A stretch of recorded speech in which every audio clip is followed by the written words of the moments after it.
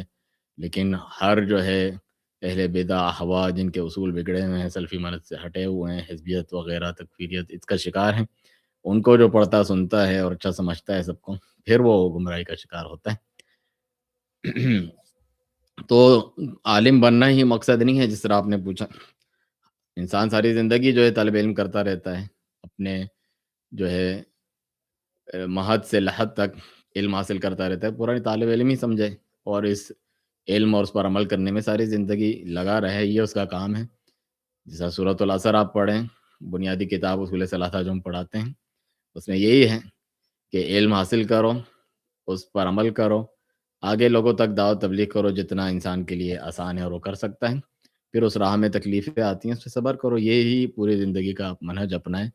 تو انشاءاللہ اللہ سبحانہ تعالیٰ بھی جو کوشش کرتا ہے اس کی قدر کرتا ہے۔ فرمایا کہ والذین جاہدوا فینا لنہدینہم سبلنا، جو ہمارے راستے میں کوشش کرتے ہیں ہم اپنی راہیں انہیں دکھاتے ہیں۔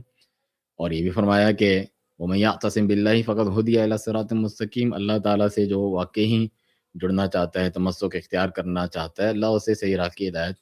دے دیتا ہے۔ سچے دل سے آپ اہدنا الصراط المستقیم پڑھتے ہیں تو انشاءاللہ علم اور عمل دونوں کے تعلق سے علم نافع اور عمل صالح کی دعا کرتے رہیں تو اللہ سبحانہ تعالیٰ استقامت عطا فرماتا ہے۔ عبداللہ بن شفیق بھائی پوچھتے ہیں کہ کیا الصلاۃ والسلام علیک یا رسول اللہ کہنا شرک ہے؟ الصلاۃ والسلام علیک یا رسول اللہ کہنا شرک نہیں ہے۔ اصل میں اس کے پیچھے جو عقیدہ رکھتے ہیں عام طور پہ جو صوفی بریلوی اس قسم کے لوگ ہیں، وہ شرکی عقیدہ ہوتا ہے، اس کی وجہ سے کوئی کہنے والا کہہ دیتا ہے۔ صرف یا رسول اللہ کہنا بھی شرک نہیں ہے، آپ مدد کے لیے پکار رہے ہیں جو کہ عبادت ہے بالغیب، کہ اللہ سبحانہ تعالیٰ عالم الغیب ہے اور کائنات میں تصرف کرتا ہے جس طرح چاہتا ہے، کوئی نبی یا ولی یہ اختیار نہیں رکھتے ہیں۔ قل لا اقول لکم عندی خزائن اللہ ولا عالم الغیب، میں عالم الغیب بھی نہیں ہوں، میرے پاس اللہ کے خزانے بھی نہیں ہیں، تمہارے نفع نقصان کا بھی مالک نہیں ہوں، ولا اقول لکم انی ملک، میں فرشتہ بھی نہیں ہوں، ولو کنت عالم الغیب لاستکثرت من الخیر وما مسنی السوء، غیب جانتا تو ساری خیر جمع کر لیتا، کوئی نقصان مجھے نہ پہنچتا۔ تو نبی صلی اللہ علیہ وسلم بھی ساری زندگی اور دیگر انبیاء اللہ کو پکارتے، ڈائریکٹ اس سے جوڑتے ہیں، بتاتے وَإِذَا سَأَلَكَ عِبَادِي عَنِّي فَإِنِّي قَرِيبٌ أُجِيبُ دَعْوَةَ الدَّاعِ إِذَا دَعَانِ، بندہ مجھے پکارے ڈائریکٹ، وَقَالَ رَبُّكُمْ ادْعُونِي أَسْتَجِبْ لَكُمْ، اللہ تمہاری دعا قبول کرے گا، قریب ہے۔ تو یہ عبادت کسی غیر کو دینا لا الہ الا اللہ کے منافی ہے، نبیوں ولیوں کو پکارنا، فوج شدگان اور غائب کو، تو اس وجہ سے شرک ہوتا ہے۔ یا رسول اللہ کہنے پہ نہیں رکتے، یا رسول اللہ ادرکنی اغثنی، یا رسول اللہ مدد، وہ یہ بھی کہتے ہیں۔ جو صرف یا رسول اللہ کہتا ہے، حاضر کا صیغہ استعمال کرتا ہے بغیر اس عقیدے کے، تو بعض جو ہے جس طرح اتحیات میں ہم پڑھتے ہیں، اور پچھلے دنوں میں نے اس پہ نشر بھی کیا کہ ایھا النبی کا مطلب بھی یہی ہے یا رسول، کہ اے اللہ کے رسول، تو وہ اس لیے نہیں ہوتا کہ مخاطب جس طرح ادھر ہم نے دلائل بھی دیے، جس طرح حجر اسود کو وہ خطاب مخاطب کرتے، تو سلام تحیہ ایسا نہیں ہوتا کہ ضروری کہ وہ موجود ہیں، جو سلام دعا ہے اور اس کا وہ جواب دیتا ہے، وہ حاضر ناظر ہے اور سب کچھ، جو یہ عقیدہ رکھتے ہیں ایسا نہیں ہے، بلکہ یہ ان کی بدعات میں سے ہیں کہ اللہم صلی علی محمد وعلی آل محمد اور دیگر جو درود کے صیغے ثابت ہیں، جس طرح ہم نے جو ہے صفت و صلاۃ النبی شیخ الالبانی رحمہ اللہ کی کتاب میں سارے صیغے انہوں نے ذکر کیے ہیں اور اس پر ہم نے دروس بھی دیے، ان میں سے کوئی پڑھیں یا اس کو شارٹ کر کے کہ اللہ کے نبی پر درود و سلام ہو، جس طرح ہم اردو میں کہتے ہیں، عربی میں کہہ سکتے ہیں کہ صلی اللہ علیہ وآلہ وسلم، لیکن الصلاۃ والسلام علیک یا رسول اللہ جو ایک خاص بدعتی بلکہ شرکیات میں مبتلا گروہ کا شعار ہے، وہ اس طور پہ پکارتے ہیں کہ لبیک یا رسول اللہ، موجود ہیں دم بدم پڑھو درود، حضور بھی ہیں موجود، حضور آ گئے ہیں، آخر میں 10 بستہ ہاتھ باندھ کے کھڑے ہو جاتے ہیں قیام میں، قیام تعظیمی کرتے ہوئے،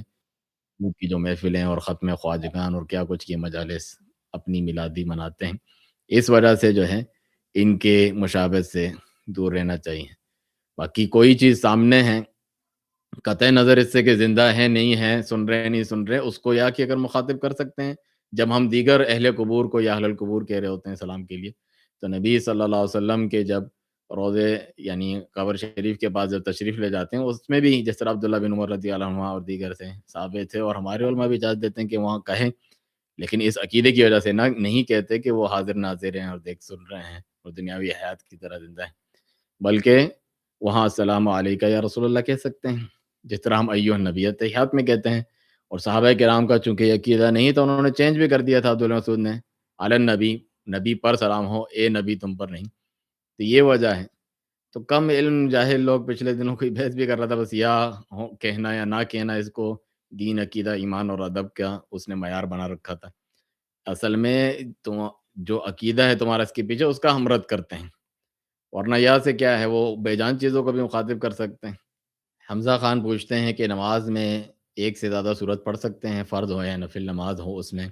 یعنی سورۃ الفاتحہ کے بعد کوئی صورت اور اس کے بعد ایک اور صورت، ایک سے زیادہ صورتیں، تو یہ جو ہے پڑھ سکتے ہیں، اور اس میں ترتیب برقرار رکھنا ضروری ہے کہ پہلے کون سی صورت بعد میں کون سی، یہ ضروری نہیں ہے۔ ہم نے اپنے نماز کے دروس میں یہ بات بتائی۔ نبی صلی اللہ علیہ وسلم نے، عبداللہ بن عباس رضی اللہ عنہ کہتے ہیں کہ رات کو ان کے ساتھ میں قیام کرنے کے لیے کھڑا ہوا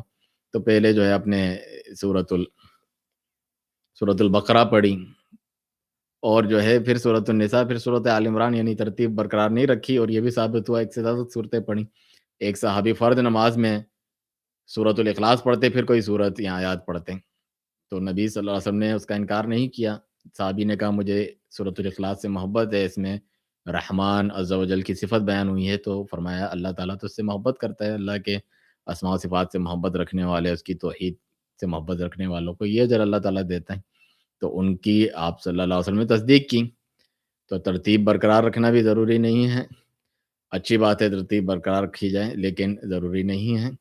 اور ایک سے زیادہ صورتیں بھی آپ پڑھ سکتے ہیں ایک ہی رکعت میں، فرض ہو یا نفل انشاءاللہ۔ احمد فراز صدیقی بھائی پوچھتے ہیں کہ اگر ہمارے رشتہ دار ہیں جنہیں ہم زکوٰۃ دیتے ہیں، لیکن جب ہم کبھی مصیبت میں یعنی ضرورت میں مبتلا ہوتے ہیں تو ہمیں پتہ ہوتا ہے کہ وہ ہماری مدد کر بھی سکتے ہیں، پھر بھی ہماری مدد نہیں کرتے، تو ہم اس کے نتیجے میں ان کی مدد کرنا چھوڑ دیں؟ ایسا نہیں کرنا چاہیے۔ زکوٰۃ کوئی ہمارا مال نہیں ہے، یہ تو اللہ سبحانہ وتعالیٰ کا مال ہے، جو ہم اس کے مستحقین کو دیتے ہیں، اور اگر رشتہ داروں کو دیتے ہیں تو ہمیں ڈبل اجر ملتا ہے، صلہ رحمی کا بھی اور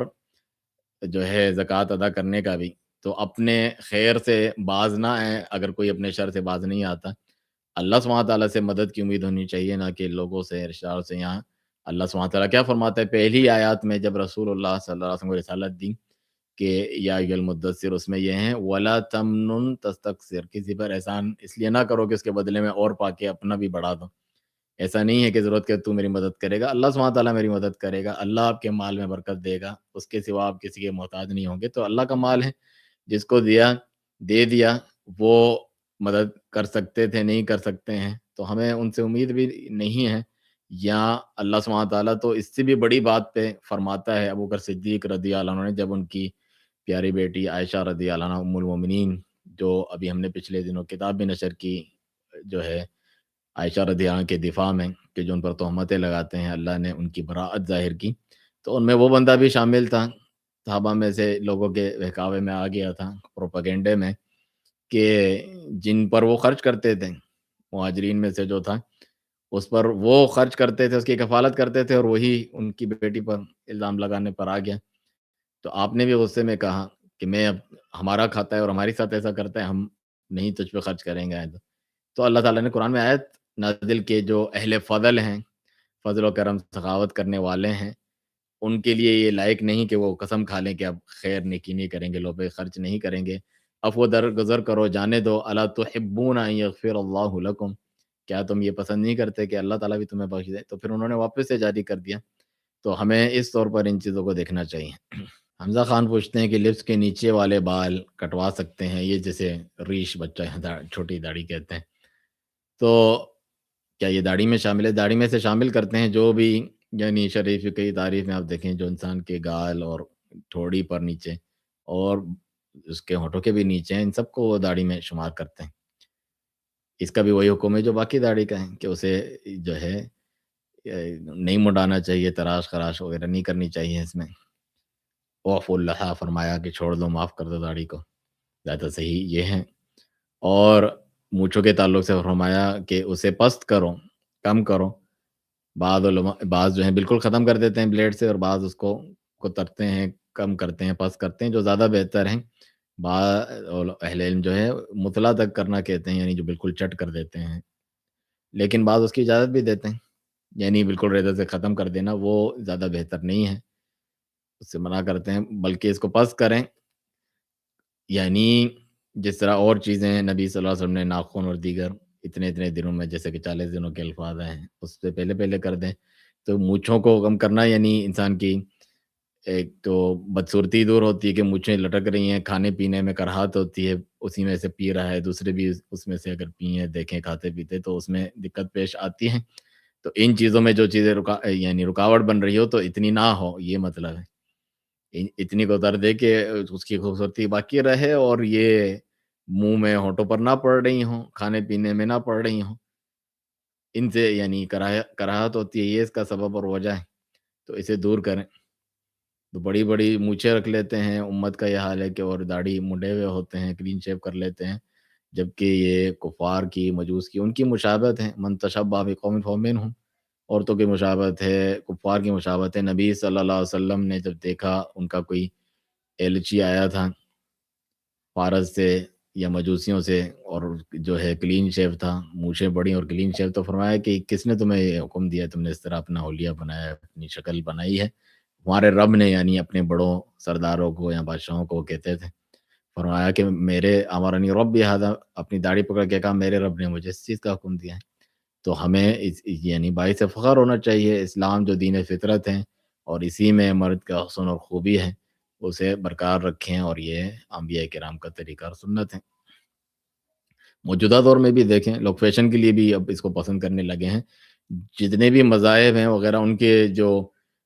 بڑے پیشوا ہوتے ہیں جن کو وہ اچھا سمجھ رہے ہوتے ہیں دوسروں کی نسبت، وہ سب اسی طریقے کے ہوتے ہیں جو دین سے تعلق رکھتے ہیں، کہ وہ بارش ہوتے ہیں، تو یہ کوئی عیب کی بات تو نہ ہوئی۔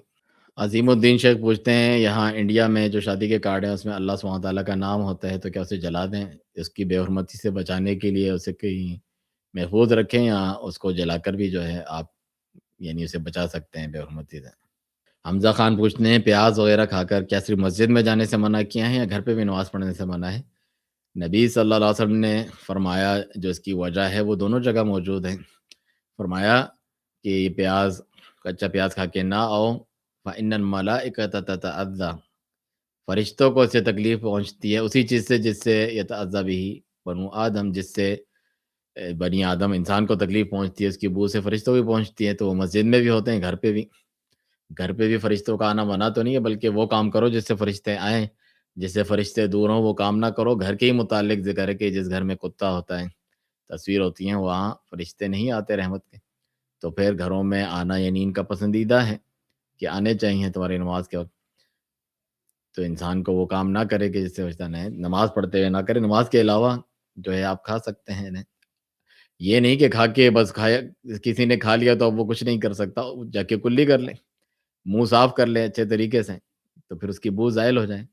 کوئی ایسی چیز کھا لے جس سے اس کی بو ختم ہو جائے، پھر تو وہ جو ہے اس کو واپس، اس کو وضو کرنے کی تو ضرورت نہیں ہے، وضو اس سے نہیں ٹوٹتا ہے،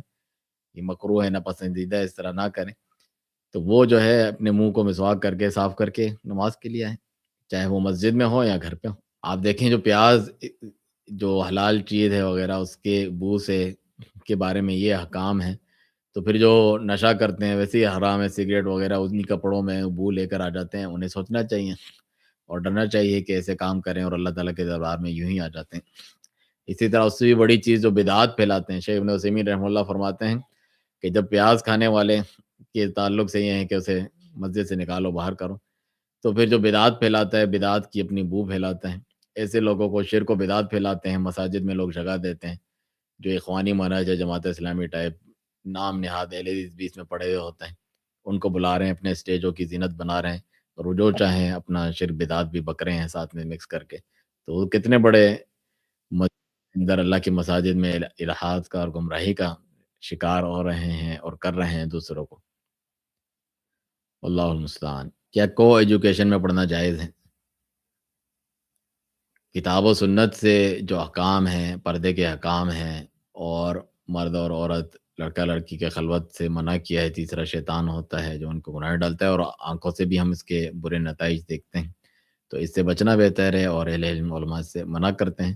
الگ الگ ہو، جہاں انسان مجبور ہو ایسی تعلیم کے لیے جس کی اس کو ضرورت بھی ہے، اس کو اپنے دین دنیا کے گزارے کے لیے، اور اس کے پاس ایسے وسائل نہیں ہیں کہ وہ ان کے علاوہ کہیں پڑھ سکیں، کیونکہ آج کل تو بہت آن لائن اور دوسری چیزیں بھی ہیں جو وَمَن يَتَّقِ اللَّهَ يَجْعَل لَّهُ مَخْرَجًا وَيَرْزُقْهُ مِنْ حَيْثُ لَا يَحْتَسِبُ، اس پہ اگر مکمل یقین ہو جو اللہ کا تقوی اختیار کرتا ہے تو اللہ کوئی نہ کوئی اس کے لیے راستہ بنا دیتا ہے اور ایسی جگہ سے رزق دیتا ہے جہاں اس کا کوئی گمان نہ ہو۔ تو یہ سب اپنانے کے باوجود کہ انتہائی مجبور اور ضرورت ہو تو پھر وہ شرعی آداب کو بجا لاتے ہوئے مثلاً مرد عورتوں سے، لڑکے لڑکیوں سے آپس میں باتیں نہ کریں، دوستیاں نہ ہوں، پردے کریں، الگ رہیں، دونوں جو ہے وہ حجاب میں جائیں اور یہ تمام چیزوں کی پابندی کریں جو وہ انتہائی آخر میں کسی چیز کو اگر سد باب کے لیے یعنی فقہی اصول ہے کہ اصل میں وہ کام اپنے آپ میں منع نہیں ہے، یہ ایک شر کی طرف لے جانے والی چیز ہے، اس وجہ سے منع ہے کہ خلوات، اختلاط اور دوسری چیزیں کہ اس کا نتیجہ برا نکلتا ہے۔ تو پھر ضرورت کے تحت اور صرف ضرورت کے مطابق اس حد تک وہ چیز چھوٹ دے دی جاتی ہے، تو یہ بھی اسی طریقے کے احکام میں سے ہیں۔ تو انسان اپنے وہ جو ہے اعلیٰ نفس ہی بصیرہ، انسان زیادہ بہتر جانتا ہے کہ اس کے کیا حالات ہیں، اس نے تمام چیزیں جو اپنانے کے لیے کہا گیا ہے وہ اپنا لی ہیں، کوشش کر لی ہیں، ناکام ہو گیا، پھر مجبوراً آخر میں یہ کر رہا ہے تو پھر مجبوری کے احکام الگ ہوتے ہیں، فتویٰ الگ ہوتا ہے، آخری حکم میں تقویٰ اس سے بڑھ کر چیز ہے جو پوری کوشش کر کے اپنانا چاہیے۔ اللہ سبحانہ تعالیٰ آسانی فرمائے، ساتھ میں دعا بھی کریں کہ مسلمان ممالک میں اور پاکستان میں الحمدللہ اللہ کا فضل ہے کہ کافی جگہوں پر اس طرح ہے کہ پورے یونیورسٹی کالج خواتین کی ہوتی ہیں، ان کے سیکشن الگ ہوتے ہیں، مردوں اور عورتوں کے، اسکولوں میں بھی، اور کہیں کہیں کو ایجوکیشن بھی ہوتا ہے، تو کوشش کرنے سے یہ چیزیں مل جاتی ہیں انشاءاللہ۔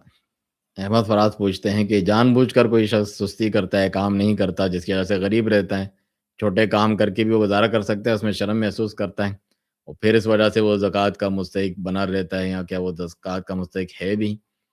تو یہ اتنی باریکی میں اللہ سبحانہ تعالیٰ سب کو ہدایت دیں۔ نبی صلی اللہ علیہ وسلم بھی اس کو جو ہے حوصلہ افزائی انکریج نہیں کرتے تھے کہ وہ بندہ جس کو ایک لقمہ دو لقمے کہیں سے مل جاتے ہیں مانگتا پھرتا ہے لوگوں سے، پھر مانگتا ہی رہتا ہے، تو کبھی کوئی دے نہ دے کتنی شرمندگی کی بات ہے۔ نیچے والے ہاتھ سے اوپر دینے والا ہاتھ بہتر ہے۔ کہا اس سے بہتر ہے تم میں سے کوئی کلاڑی لے لکڑیاں کاٹے جنگل سے اور انہیں بیچے، اس سے بہتر ہے کہ وہ لوگوں سے مانگے وہ اسے دے نہ دے۔ تو خودداری، خود رزق کمانا وغیرہ، قناعت اختیار کرنا، لوگوں سے نہ مانگنا بڑی بات ہے، اس کی حوصلہ افزائی ترغیب دی گئی ہے دین میں۔ نبی صلی اللہ علیہ وسلم نے خود ایک کو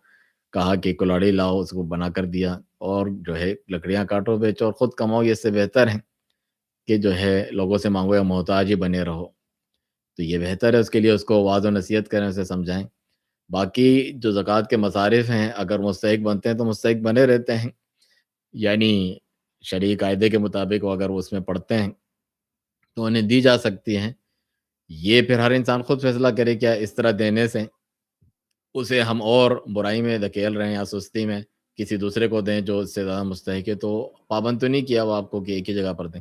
کسی اور کو دیں، دیکھیں کہ اس طرح کرنے سے وہ اور بگڑ جاتا ہے یا اچھا ہو جاتا ہے، سوچتا ہے اپنے دل میں نادم ہوتا ہے، تو یہ آپ بہتر جانتے ہیں اس شخص کے بارے میں، اور اس کے ساتھ اس قسم کا سلوک کریں جو اس کے لیے زیادہ فائدہ مند ہو۔ جس طرح اس کی مدد کرتے رہنے سے، مثال کے طور پہ موجودہ دور میں تو کتنے جو ہے اپنے جو ہے پرسنل بزنس، فری لانس اور دوسری چیزیں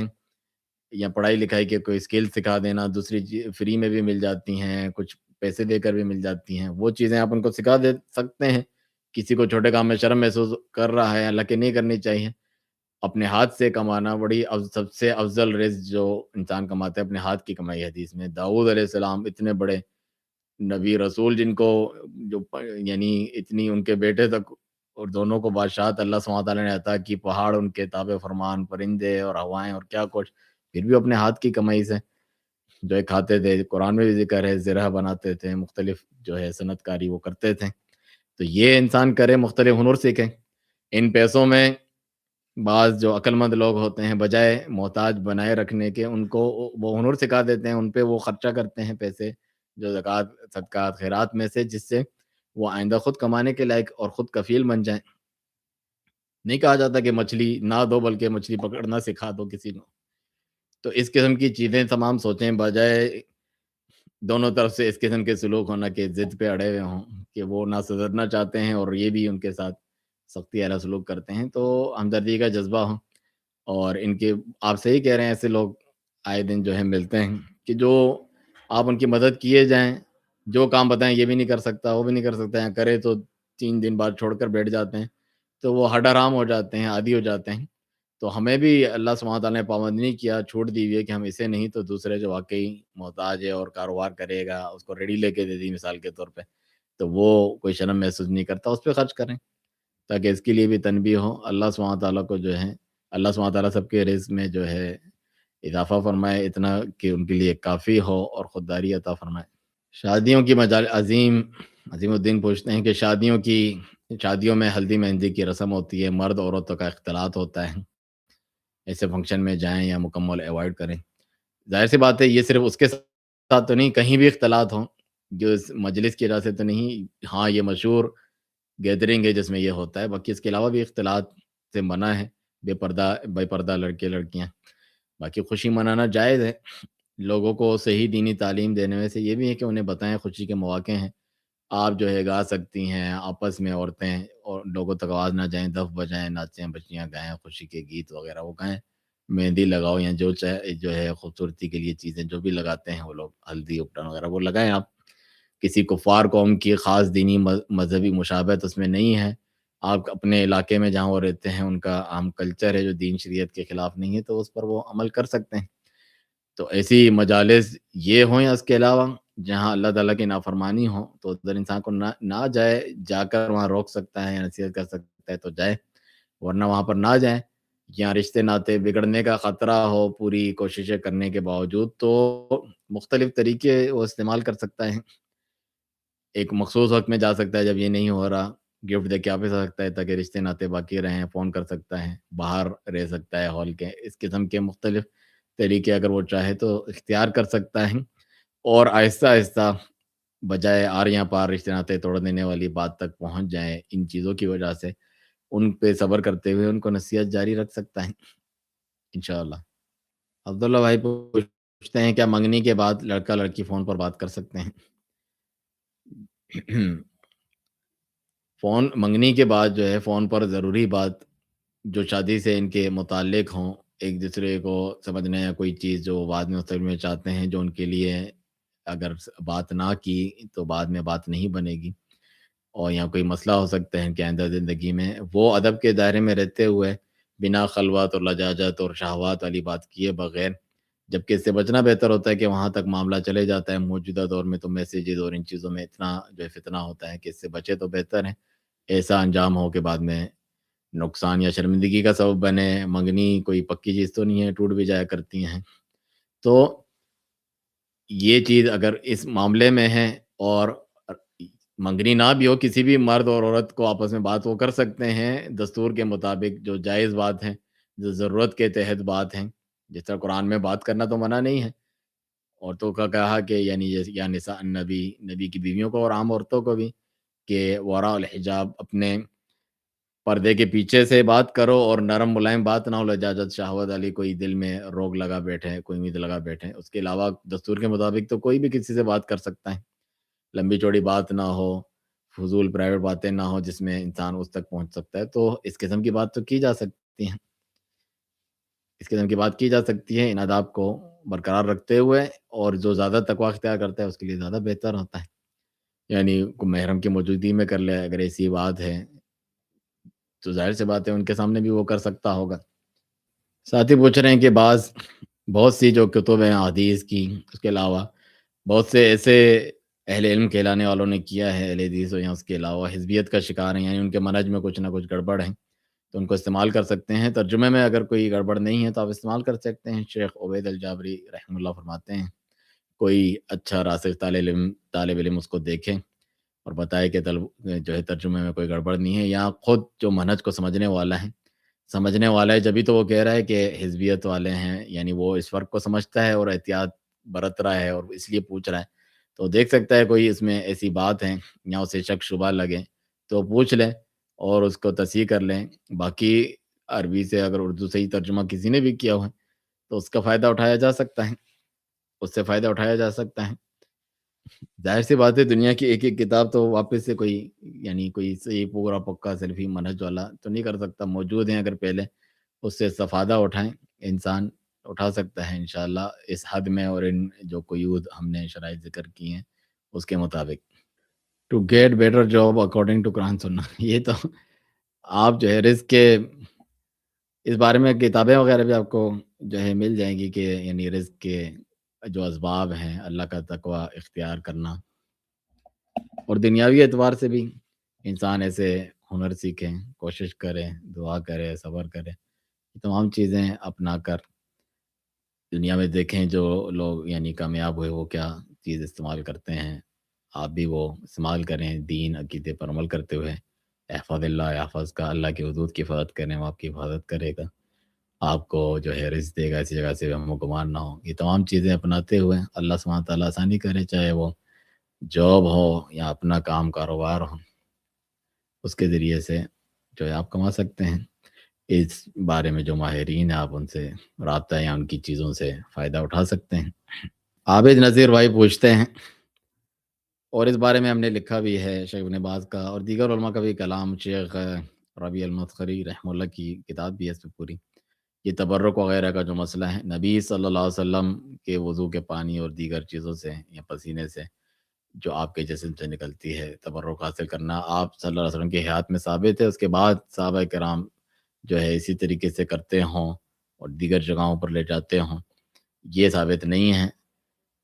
اسی طرح ہمارے ہاں مشہور ہے بال منہ مبارک کہتے ہیں ان کو، انڈیا میں بھی ہے تو اندرون سندھ میں بھی ہے، اور آپ جو بتا رہے ہیں مختلف جگہوں پر ہیں۔ تو شیخ ربیع فرماتے ہیں میں خود گیا تھا ان کے بڑے امام بخاری کے لاتے ہیں وہاں پر جامع مسجد دہلی میں، ادھر بھی انہوں نے ایک رکھا ہوا ہے دکھانے کے لیے، اس کی تاریخ اور اس کا ثبوت وغیرہ پوچھا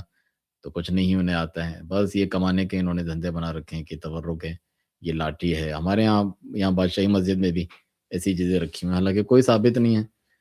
نالین مبارک بنایا ہوا ہے اس کا نقشہ اور وہ سر پہ رکھتے ہیں اس کے نقش پاک کو بھی، اور یہ ورد وظائف دعائیں کرتے ہیں اور سمجھتے ہیں پورے ہو جائیں، یہ تبرک کے غلط طریقے ہیں۔ صحابہ کرام رضی اللہ عنہم اس طرح نہیں کیا کرتے تھے بلکہ اسی چیزوں سے بچتے تھے جس سے غلو میں مبتلا نہ ہو جائیں۔ حجر اسود کی فضیلت جس طرح میں نے بتایا ثابت ہے، اس کو چومنا بھی ثابت ہے، پھر بھی عمر خطاب کہتے تھے کہ تو ایک حجر ہے جو نفع نقصان نہیں پہنچاتا، نبی صلی اللہ علیہ وسلم کو چومتے نہ دیکھتا تو تجھے نہ چومتا۔ آپ نے وہ بیت والا درخت بھی جہاں دیکھا کہ لوگوں کا آنا جانا زیادہ ہو گیا ہے تو اسے بھی توڑوا دیا، غائب کرا دیا، کچھ اس طرح کر دیا، تو وہ ایسی چیزوں سے بچتے تھے جو بعد میں غلو کا سبب بنے۔ اعمال پہ زیادہ توجہ نہیں ہوتی لوگوں کی اپنے عقیدے اور علم حاصل کرنے کی، جس طرح بھی ایک ساتھی کہہ رہے ہیں کہ عربی پڑھیں علم حاصل کریں، لوگوں کو اس کی پرواہ تو ہے نہیں، بس ہمیں ان چیزوں کی زیادہ پرواہ ہوتی ہے جس طرح دوسرے گمراہ مذاہب ہیں، چیزیں چومنے چاٹنے تبرک فلاں ان چیزوں سے بس ہمارا گزارا ہو جائے، فلاں بچا لیں گے، یہ چڑھاوے چڑھا دو، وہ دے دو، خاص دن موقع پہ جس طرح بھی شب معراج منا رہے تھے، پٹاخے پھاڑ لو اور اگربتیاں جلا دو، کچھ دے دلا دو، بس ہمارا گزارا ہو جائے، اسی طرح ہم نجات پا رہے ہیں، یہ تو نہیں ہے۔ عمل کرنا ہوتا ہے، قربانی دینی ہوتی ہے، نفس پہ جبر کرنا ہوتا ہے، تقویٰ طہارت، یہ چیزوں کی پرواہ نہیں کرتے، وہ دوسرے بس ان چیزوں پہ نظر رکھتے ہیں۔ تو اسی قسم کے لوگوں نے یہ چیزیں پھیلائی ہوئی ہیں۔ منہ مبارک یعنی جو بال نبی صلی اللہ علیہ وسلم کا کہتے ہیں، صحابہ اس طرح کرتے تھے، اس کو رکھا ہوتا تھا، سارے یہاں پر ہیں وہاں پر کوئی نہیں، اور اس کے ساتھ یعنی تبرک کا ثابت کرنا اور اسے تبرک حاصل کرنے کا طریقے کو ثابت کرنا، یہ سب چیزیں ضروری ہیں، جبکہ یہ بات ثابت نہیں ہے کوئی بھی صحیح طور پہ کہ بعد میں بھی اس قسم کے تبرکات باقی ہوں اور سلف صالحین ان سے اس طریقے سے تبرک لیتے ہوں، اس کی نمائش کرتے ہوں جس طرح یہ لوگ کرتے ہیں۔ اس بارے میں وہ آرٹیکل ڈال دوں گا کہ ہم نے اس پہ ترجمہ بھی کیا تھا علماء کا کرام۔ سسٹر شائستہ کہتی ہیں کہ میری بیٹی کو بلڈ کینسر ہوا ہے، اللہ تعالیٰ سے شفا دے، اور لوگ کہتے ہیں نظر بد کی وجہ سے ہوا ہے، دعا بتائیں، دعا ہے تو دل سے آپ جو بھی دعا کریں گی، بہت سی دعائیں ثابت ہیں جیسے کہ الواس رب الناس وشفی انت شافی لا شفا الا شفاء شفاء لا یغادر سقما، اور بھی جو رقیہ اور دم کرنے کی دعائیں ثابت ہیں حدیث میں، اس بارے میں ہم نے ترجمہ کیا ہے، وہ آپ کو اس سائٹ سے مل جائے گا، اس کا لنک ہم ڈال دیں گے جب ہم اسے اپلوڈ کریں گے۔ تو ہم مختلف دعائیں ہیں، ان کے معنی کو سمجھ کے دل زبان ایک ساتھ ہو، اللہ سے رو کے گڑ گڑا کے، ماں تو بچے کے لیے اپنے کتنے دل سے دعا کرتی ہیں، تو کیوں نہیں اللہ سبحانہ تعالیٰ قبول فرمائے گا، اور وہ ہر چیز پر قادر ہے، شفا دینے والا ہے، ایسی شفا جو بیماری کو نہ چھوڑے، چاہے وہ نظر بد ہو، جادو ہو، یا ویسے ہی طبی بیماری ہو۔ اللہ سبحانہ تعالیٰ نے اپنے کلام میں شفا رکھی ہے، ساتھ میں جو علاج کرانا بھی سنت سے ثابت ہے، علاج بھی کرائیں، دوائیں بھی کھائیں، اور جو پرہیز کا ہے وہ بھی کریں، صحت مند جو ہے زندگی اپنا لائف اسٹائل روٹین گزاریں، ساتھ میں جو ہے دعائیں، رقیہ اور مسنون معصور دعائیں وغیرہ وہ بھی پڑھیں، اخلاص کے ساتھ، دل کے ساتھ، آزمائش کرتے ہوئے نہیں، لوگ بس ایسے ہی پڑھ رہے ہوتے ہیں بے دلی سے، ذہن دل کہیں اور ہیں، ہم نے ایک دن پڑھی اس سے تو کوئی فائدہ ہی نہیں ہوا۔ مسلسل کریں، دنیا کی وہی دوائیوں پہ زیادہ بھروسہ ہوتا ہے، ساری زندگی جو ہے شوگر کی دوائیں کھاتے پھرتے ہیں، لیکن جو ہے کلام اللہ کو بار بار پڑھنے دیں، اور کثرت سے پڑھنے میں اور صبر کرنے میں جو ہے ہم فوراً جو ہے بے صبر ہو جاتے ہیں، ایسا نہ کریں۔ اللہ سبحانہ تعالیٰ سے ہم بھی دعا کرتے ہیں کہ اللہ اسے شفا عاجلہ اور کاملہ نصیب فرمائے۔ بلال اکرم خان پوچھتے ہیں کہ رکوع میں ملنے سے رکعت ہوتی ہے یا نہیں ہوتی؟ یہ ایک مشہور اختلافی مسئلہ ہے۔ زیادہ صحیح بات یہ ہے، اور جس کے زیادہ تر علماء قائل ہیں، کہ رکوع میں ملنے سے رکعت ہو جاتی ہیں۔ وہ علماء بھی قائل ہیں جو سورۃ الفاتحہ امام کے پیچھے پڑھنے کے قائل ہیں، اور وہ کہتے ہیں یہاں پر ایک ایکسیپشنل معاملہ ہے، مستثنیٰ، اور وہ مختلف احادیث بتاتے ہیں، جو رکوع میں ملا اس کی رکعت ہو گئی، یا صحابی نے عبداللہ مسعود نے پکڑ کے بٹھا دیا رکوع میں، رکعت میں جو پہنچا تھا اور اٹھ کے پڑھنے لگا۔ تو بہت سے دلائل شیخ البانی رحمہ اللہ نے بھی ذکر کیے ہیں اپنی کتاب میں اور مختلف فتاویٰ میں۔ تو وہ رکوع میں رکعت کے ائمہ اربعہ ہوں یا ان کے علاوہ زیادہ تر قائل ہیں، وہ بھی جو جہری نماز میں امام کی چیز سورہ فاتحہ پڑھنے کے قائل نہیں، اور وہ بھی جو پڑھنے کے قائل ہیں، جس طرح سعودی علماء شیخ ابن باز، ابن عثیمین وغیرہ، وہ رکوع کی رکعت میں سورہ فاتحہ امام کے پیچھے پڑھیں جب اس کو موقع ملے، جب بالکل رکوع سے پہلے پہنچا ہو، موقع ہی نہیں ملا، تب بھی وہ کہتے ہیں ہو جاتی ہے، رکوع میں پہنچا تب بھی اس کی ہو جاتی ہے، وہاں اس پر سے یہ ساقط ہو گئی ہے، ایکسیپشنل کیسے وہ کہتے ہیں۔ اور بعض علماء اس کے قائل نہیں ہیں، جس طرح سب سے مشہور امام بخاری رحمہ اللہ، باقاعدہ ان کی کتاب بھی ہے جز القرآن، ان کے اپنے دلائل ہیں اس تعلق سے، اور جس کا نتیجہ یہ نکلتا ہے، یعنی صحابہ میں بھی اختلافی مسئلہ تھا، فہم کا اختلاف اس تعلق سے، ابو ہریرہ رضی اللہ عنہ کی روایات ذکر کی جاتی ہیں کہ اس میں نہیں ہوتی۔ تو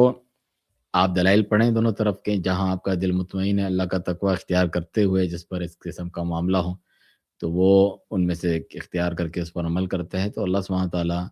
قبول کرنے والا ہے، بخشنے والا مہربان ہے، کسی جان پر اس کی طاقت سے بڑھ کر بوجھ نہیں ڈالتا۔ جس نے جتنا سنا دلائل کی روشنی پہ، اس نے بہت اچھا کیا کہ اس پہ عمل کیا۔ پھر رضا عبدالواسط پوچھتے ہیں کہ اللہ کے ناموں کے آگے عبد لگانا ضروری ہے اگر ہم اللہ کے ناموں کے ساتھ نام رکھنا چاہتے ہیں؟ عبدالباسط: جی ہاں، کہ میں اس کا بندہ ہوں، عبد الرحمن، اللہ کے جو ذاتی نام ہے، اس میں جلالہ، عبداللہ، عبد الرحمن، وہ تو جو ہے عبد کے ساتھ لگانے چاہیے، نہیں کہنا کسی کو الرحمن نہیں کہنا چاہیے، اللہ بھی نہیں۔ کچھ ایسے ہیں جو صفاتی نام ہیں، جو مخلوق کے لیے بھی اللہ سبحانہ تعالیٰ نے استعمال کیے ہیں، اس کے اندر جو معنی پائے جاتے ہیں، دونوں کی حقیقت میں تو زمین آسمان کا فرق ہے، کوئی فرق کے جو ہے کوئی وہ ہی نہیں ہے، کوئی اندازہ ہی نہیں، اتنا فرق ہے۔ جس طرح نبی صلی اللہ علیہ وسلم کو رؤوف رحیم کہا قرآن میں، اللہ تعالیٰ خود بھی رؤوف الرحیم ہے، لیکن وہ اس کے جیسا رؤوف رحیم ہے۔ انسان کو سمیع و بصیر کہا، اللہ تعالیٰ بھی سمیع و بصیر ہے۔ اس سے بہت سارے لوگوں کی جہالت بھی ظاہر ہوتی ہے۔ ایک تو عقیدہ صحیح نہیں ہوتا، شرک بدعت میں ملوث ہیں، اللہ تعالیٰ کے اسماء و صفات کا انکار یا تعویلات کرتے ہیں، اور دوسری طرف جب وہ اپنے نام نہاد ادب پر آتے ہیں کم علمی میں، تو وہ بتاتے ہیں کہ حلیم نہ کہو، دلیم کہو، دلیم تھا حلیم کہہ رہے ہو، حلیم یہ ہو گیا، حالانکہ غلام حلیم جو اسماعیل علیہ السلام کی بشارت دی، ان کو بھی وہ حلیم کہا، ایک حلیم بچہ، وہ کوئی شرک تو نہیں، اللہ تعالیٰ کے نام کو وہاں استعمال کیا گیا۔ عبد الحلیم، الحلیم اللہ سبحانہ تعالیٰ ہے، وہ الگ بات ہے۔ اسی طرح اول آ گیا کوئی کلاس میں حکیم صاحب وغیرہ، یہ بھی اللہ سبحانہ تعالیٰ کے نام ہے، لیکن یہ صفاتی ہیں، اور ان دونوں میں جو اللہ کے شان کمالی کو بھی جرا ویسا ہے۔ کچھ ایسے ہیں جو بالکل ہی غیر کے لیے بھی جائز نہیں ہیں، جس طرح ابھی بتایا ہم نے، جیسے کہ اللہ ہے، الحد ہے، وہ اللہ ہے، اور جو ہے الرحمن ہے، اس قسم کے جو نام ہیں۔ باقی جو معنی والے صفاتی نام ہیں جیسے الحی ہے، الحی القیوم ہے، بلکہ حی تو انسان بھی ہوتا ہے اپنے محدود معنی میں، تو جیسے اس طریقے والے نام ہیں وہ جو ہے استعمال کیے جا سکتے ہیں، اور عبد کے ساتھ لگا کر اللہ سبحانہ تعالیٰ کا نام، اگر اس کی نیت اللہ سبحانہ تعالیٰ کا نام کے ساتھ اپنے جو ہے جوڑنا ہے، اس سے ملا کر جو ہے اس کی اضافت کرنی ہے تو پھر عبد لگائے وہ اس میں عبد الرحیم کہیں، اپنے آپ کو عبد الصمد کہیں، یہ ہے اس کے آداب میں سے۔ نبی صلی اللہ علیہ وسلم نے فرمایا کہ اللہ تعالیٰ کے ہاں محبوب ترین نام عبداللہ عبد الرحمن ہے۔ کتنے صحابہ نے اپنے بیٹوں کے نام اسی طرح رکھے۔ تو خواب عالم پوچھتے ہیں کیا کوئی انسان انجینئرنگ کالج میں پروفیسر بن سکتا ہے اگر اسے یعنی کو ایجوکیشن اگر ان کو کارپوریٹ سیکٹر میں ڈیسنٹ جاب نہیں ملے؟ اس کا جواب ہم پہلے دے چکے ہیں، وہاں تعلیم حاصل کرنے کے تعلق سے بھی عام کیا حکم ہے، مجبوری میں کیا حکم ہے، اور کون کس طرح تقوی اختیار کر کے اپنے عذر کو ویلڈ بناتا ہے اللہ تعالیٰ کیا نہیں، یہ سب چیزیں ذکر کر چکے ہیں ہم پہلے ہی۔ کیا لمبے بال رکھنا سنت ہے؟ اس پر بھی ہم نے علماء کرام کا کلام جمع کیا ہے کہ کون سی چیز ایسے تھی عادات میں سے ہیں اور اپنے معاشرے ماحول کو دیکھ کر رکھی جاتی ہیں، اور کون سی چیز باقاعدہ سنت عبادت کے طور پہ ہیں، اس کا کیا کرائٹیریا ہے۔ تو لمبے بال رکھنا اس میں سے نہیں آتے۔ آپ کے معاشرے میں اگر کوئی تکفیری خارجی نام نہاد جہادی ٹائپ یا چرسی موالی اور اس قسم کے لوگ رکھتے ہیں، گانے باجے والے مثال کے طور پہ، اور جو دیندار لوگ ہیں وہ اس طریقے سے نہیں رکھتے ہیں یا بدعتی قسم کے لوگ رکھتے ہیں، تو آپ اس کا حکم جانیں آپ کے معاشرے میں یہ ہے۔ شیخ ابن عثیمین رحمہ اللہ اس طرح فرماتے ہیں۔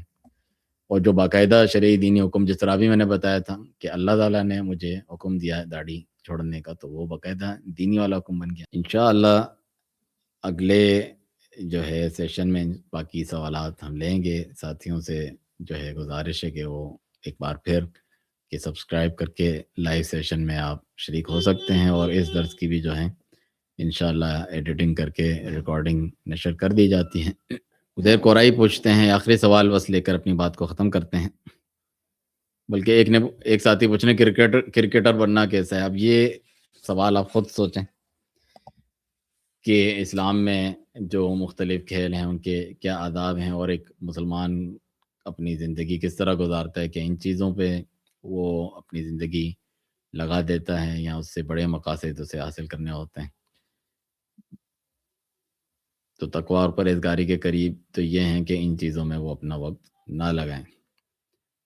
اور اسی کو اپنا پیشہ اوڑھنا بچھونا یہ چیزیں نہ بنائیں۔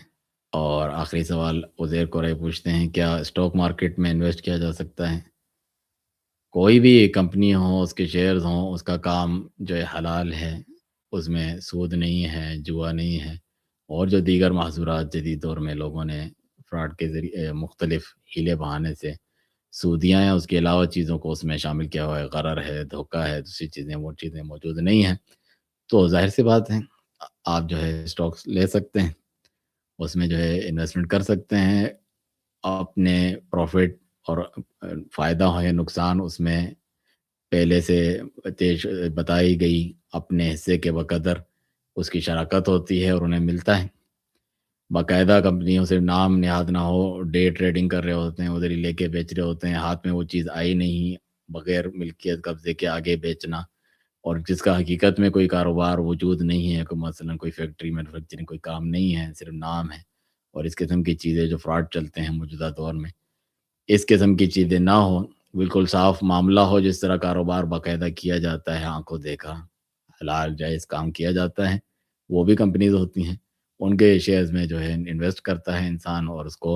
پروفٹ ملتا ہے، آپ اتنے حصے دار ہوتے ہیں اور آپ اس کے مطابق کر سکتے ہیں۔ تو اس میں صحیح غلط دونوں قسم کی چیزیں ہوتی ہیں، دیکھ بھال کر انسان کو کرنا چاہیے۔ بارک اللہ فیکم، السلام علیکم ورحمۃ اللہ وبرکاتہ۔